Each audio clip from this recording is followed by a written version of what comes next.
My stroke occurred in May 24th of 2006. And it happened here at the house. I was in the bathroom washing my face, and I stood up and I actually felt something pop in the top of my head.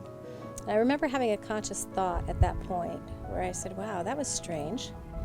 And then I watched my hand drop to the counter, got a little bit dizzy and went to go sit down on the toilet, and I just slid to the floor. And I knew something was wrong, but couldn't quite grasp what it was. Sat on the floor for a little while and tried to get up unsuccessfully. And I realized something was wrong, but I couldn't figure out what it was. But I knew it was very serious, and I also knew that I needed to stay very calm. So I tried to call for my mom and dad, who were in the house, but they were pretty far away, so they couldn't hear me.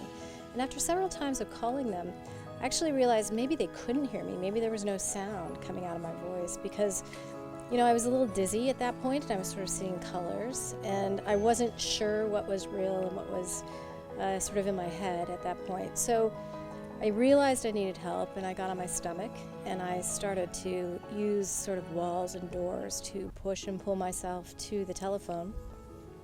Managed to make it to the telephone and have it, I don't know how I got it to fall down on the floor.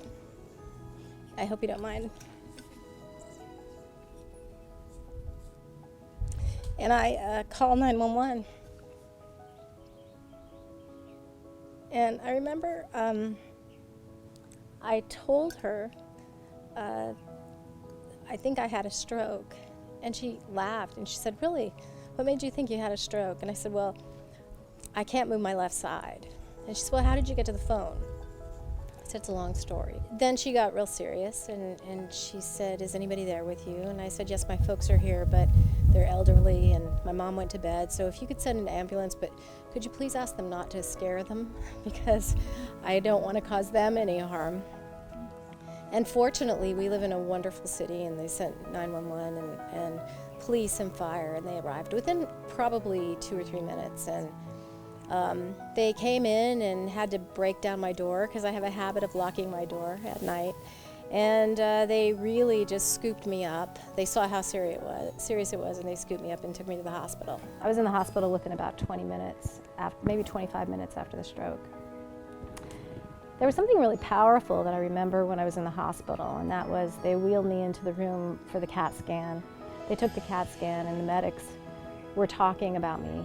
And I heard one of them talk about which doctor they were going to call, which neurosurgeon they were going to call.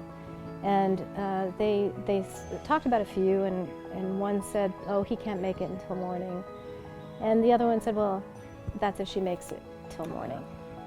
And I remember at that point looking around the room, and I was the only one there.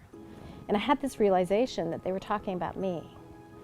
And I realized at that point that it was very serious, but I thought, wow, is this what dying feels like? I don't feel like I'm dying. I'm not in pain.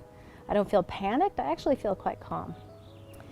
And it was the first of many experiences I would have that night where I heard a lot about the fact that I may not be alive much longer. But I never lost consciousness. I never passed out. I never lost the ability to speak. And so in that way, I was very lucky in misfortune.